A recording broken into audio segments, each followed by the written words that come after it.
Hey everybody, what's going on? I hope you're having a fantastic Friday. I hope you're getting geared up for the holidays, for Christmas and New Year's. It's right around the corner and I cannot believe it. In vlog 17, I'm back with Harold Smith with another lender interview. We're at Independent Bank and we're talking about PMI, or private mortgage insurance, how it can make your payment rise unexpectedly higher than even maybe your interest rate. So a lot of good stuff in this vlog. I hope you enjoy it. If you have any questions or comments, link below. Yeah, have a Merry Christmas.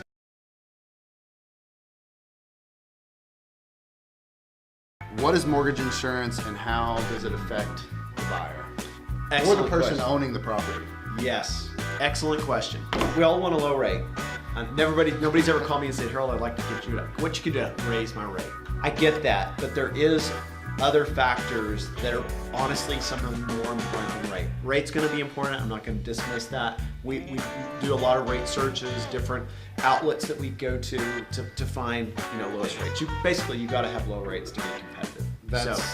That's a little bit outside the box thinking, maybe not to somebody in the profession, but somebody that, any consumer wants the lowest rate possible. That's basically the only thing that they think about, right? So you're saying there's some other factors you got to play. Mortgage insurance is one of them. Now, First of all, what is mortgage insurance? So here's, a lot of people think, well, I know I'm going to have to insure it like if there's a fire or somebody broken into my television.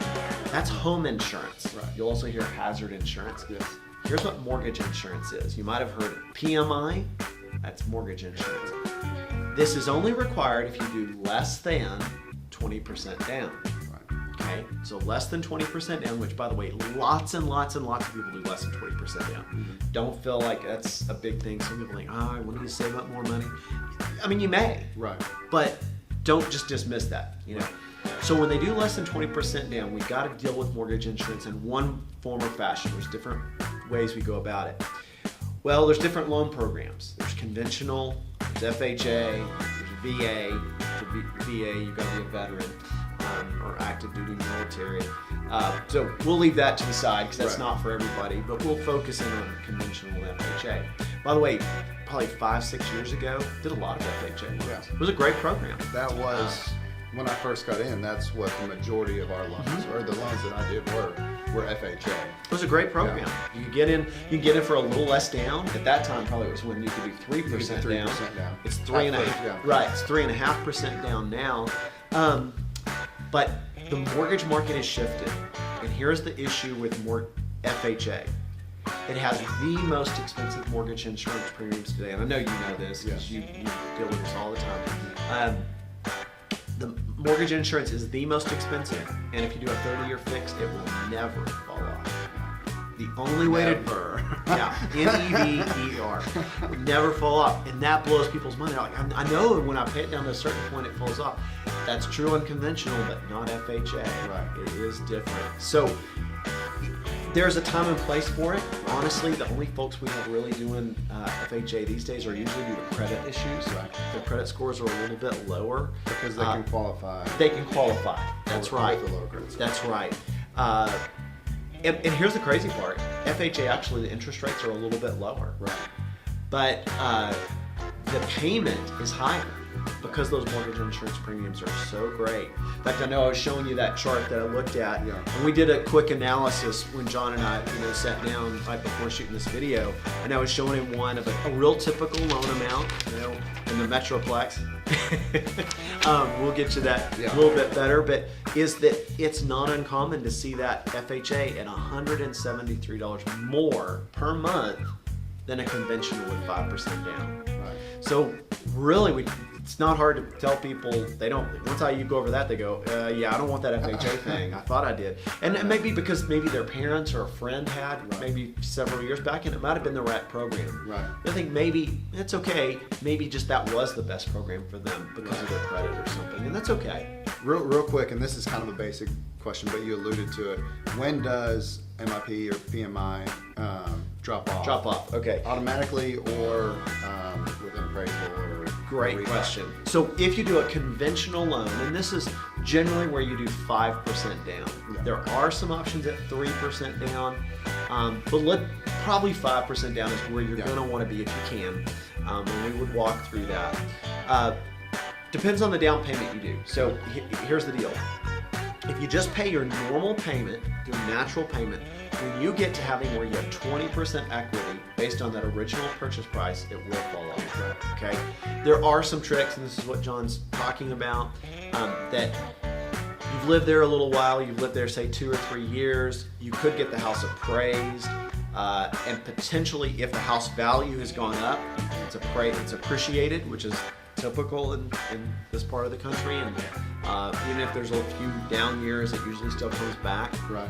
If it's appreciated, they'll reanalyze that, and there's a potential you could drop the mortgage insurance. All right, guys, I appreciate you watching. That was our little chat on PMI, and I just thought of one thing Yeah. I did want to share. You know, a lot of people are like, because I know I said if you do less than 20% down, you have to have mortgage insurance, or we have to deal with it. And a lot of people wonder why. Why? Right. Well, this is a great analogy. If you've ever bought a car and financed that car, you may remember that car lender they may have required it, by the way, or you may have given an option to take something called gap insurance. Oh, yeah. And what that is, just to refresh your memory, is it's usually not very much money. That is, what they do is, so you say you drive this car off the lot. It's a new car. It's a new Honda Accord. Yeah. Awfully bland, but we'll take it. I used to drive an Accord. Yeah. Me Reliable too, car. actually. So anyway, you drive this Accord off the lot. 2 weeks go by, and something horrible happens in an accident. And hopefully you're not injured, but is the car worth that same, I don't know, $25,000 or whatever now? No, it's not. Well, let's say you had borrowed $25,000 to buy that car. Well, now it's only worth $15,000.